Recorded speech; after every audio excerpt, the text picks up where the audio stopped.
Hello, hello, bonjour tout le monde, c'est Emmanuel Audrey, celle qui vous souhaite toujours tout avec amour.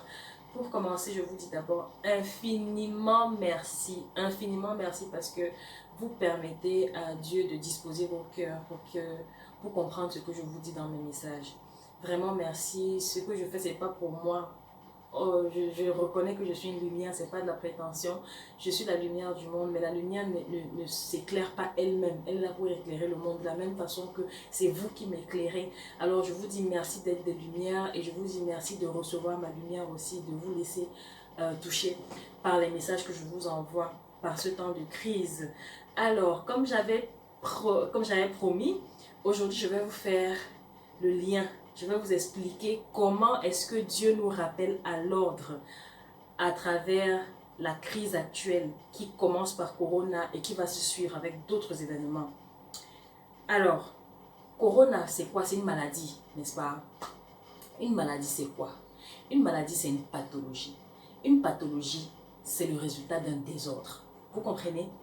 Comme votre corps est malade, comme votre corps a le virus souvent de la grippe qui vous secoue là, c'est parce qu'il y a un désordre quelque part. Le cancer, c'est un désordre. Tous ceux qui ont fait un peu de science comme ça, ou bien tous les médecins peuvent vous dire que la maladie, c'est le résultat d'un désordre.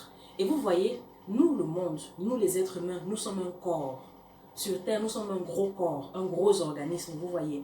Et prenez conscience que toute chose, avant de se manifester dans le physique, prend son origine dans l'invisible.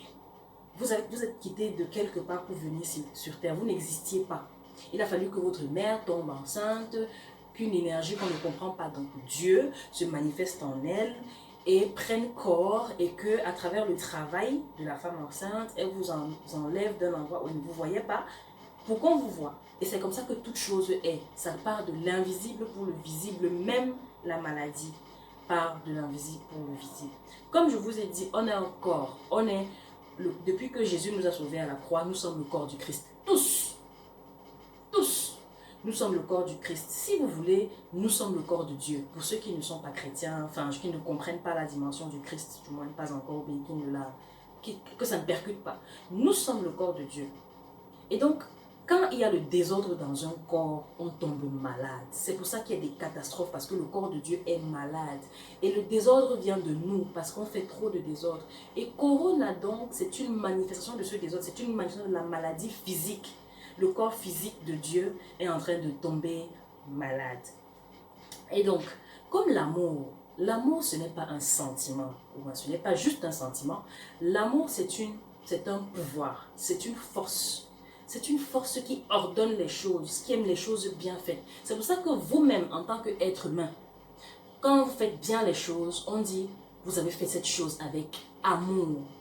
Donc, chaque jour, on crie là, Dieu est amour, Dieu est amour, Dieu est amour. Dieu, c'est la force créatrice. C'est ça, c'est Dieu qui a créé l'univers, c'est la force qui crée l'univers. C'est le pouvoir. C'est le pouvoir par excellence, c'est Dieu qui nous a créés. Oui, certains ne croient pas, il y a des athées et tout. Ok, cette force-là à laquelle vous croyez, ça s'appelle l'amour, c'est la force de création. Et l'amour n'aime pas le désordre. C'est pour ça que Dieu, qui est donc amour, il ordonne. Et il nous a donné des ordres. Et ces ordres, ce sont les commandements. Et les commandements, il paraît qu'il y a 10 commandements, mais tous ces commandements-là se résument en un grand commandement. Vous pouvez dire avec moi, tu aimeras le Seigneur ton Dieu de tout ton corps, bref, esprit, corps et âme, c'est ce que ça veut dire. Tu aimeras le Seigneur de tout ton corps, le Seigneur ton Dieu de tout ton corps, tout ton esprit, toute ton âme, et tu aimeras ton prochain comme toi-même. Alors, Dieu a tellement aimé le monde qu'il a donné ses commandements, n'est-ce pas? Il a donné l'amour. Il a donné l'amour comme commandement. Dans ce que je viens de donner comme commandement, il y a 3 personnes qui sont citées. Il y a l'amour de Dieu, l'amour de soi-même et l'amour de son prochain. Il faut un équilibre entre les 3. Et on ne peut pas prétendre s'aimer soi-même si on n'aime pas Dieu. On ne peut pas prétendre aimer son prochain si on ne s'aime pas soi-même. Et la boucle se referme. Donc, c'est à 3 niveaux, n'est-ce pas? Alors, comprenez donc que, en ce qui concerne l'amour de Dieu, Dieu a tant aimé le monde. Comprenez ceci. vous qui me regardez, toi qui me regardes, tu es la manifestation de Dieu. Tu es une extension de Dieu. Si je ne voulais pas que tu existes, tu n'aurais pas existé. Tu es la manifestation de Dieu. Tu es membre à part entière du corps de Dieu. Tu es un constituant du corps de Dieu. Dieu a donc tant aimé le monde que comme il t'a créé là, il a aussi créé un homme. Il s'est fait homme. Il a pris chair. Il est venu sur la terre en tant que chair. Il a établi que comme toi, peut-être que toi tu es l'orteil du Christ, j'ai dit n'importe quoi, tu es l'orteil du Christ. Il a fait venir un homme. Il a dit, toi je t'établis la tête du corps. Tu es la tête du corps, du chef. C'est toi le Christ, n'est-ce pas? Il s'est établi homme et il est allé mourir à la croix. Il est parti, donc Dieu est descendu sur terre comme il le fait à travers toi. Juste qu'il est descendu à sa stature parfaite, c'est-à-dire qu'il est descendu en tant qu'amour pur. N'est-ce pas? On dit que Dieu est amour et Jésus, c'est le Fils de Dieu, c'est-à-dire c'est l'amour réincarné. On dit aussi qu'un homme, c'est sa parole. Dieu, c'est sa parole. C'est sa parole faite chair. Il est venu sur la terre. Tu es aussi la parole de Dieu. Si je disais que tu n'existes pas, tu n'avais pas existé. Comme Dieu a dit que tu existes, tu existes. Mais il est donc venu en la personne de Jésus. J'insiste pour que ceux qui ne sont pas chrétiens comprennent bien. Il est venu en la personne de Jésus. Il est allé mourir à la croix. Parce que le monde se portait un peu comme ça se porte maintenant là. Mais comme les gens étaient encore ignorants, il est venu lui-même, il a marché, il s'est fait corps, il s'est fait chair, il est venu esprit, âme et corps, il est parti mourir à la croix. Il est mort à la croix.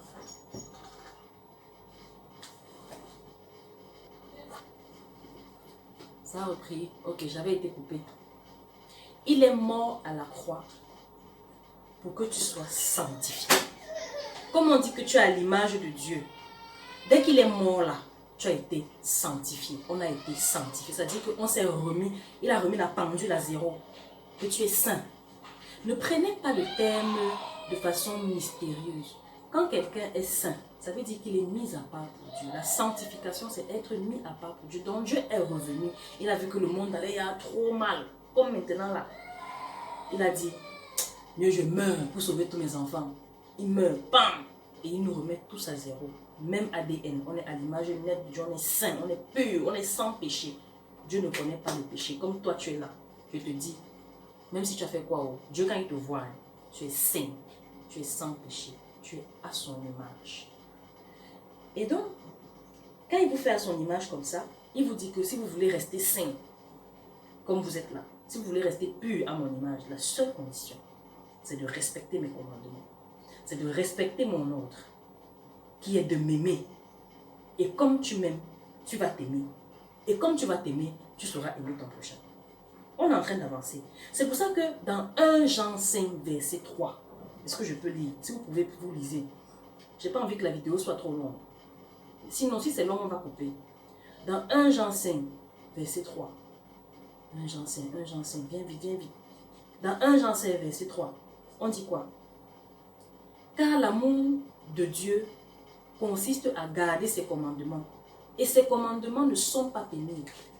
Quand tu as compris comment Dieu t'a sauvé à la croix et comment tu es saint, quand tu es devenu saint là, voici ce qui s'est passé. Tu as porté une couronne. On dit que Dieu est le roi des rois. Le Dieu des dieux. Ça veut dire que tu es un roi. Tu es une reine. Tu es un dieu. Tu es une déesse. Mais il y a un Dieu au-dessus de toi. Tu comprends? Il y a un roi au-dessus de toi.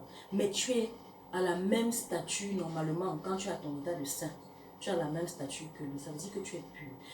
Quand tu te reconnais que Dieu est venu se tuer lui-même pour te donner ce statut de saint, de roi, de déesse, de Dieu là, de reine, je te promets, quand tu as compris l'amour de Dieu, tu n'as pas envie de pécher.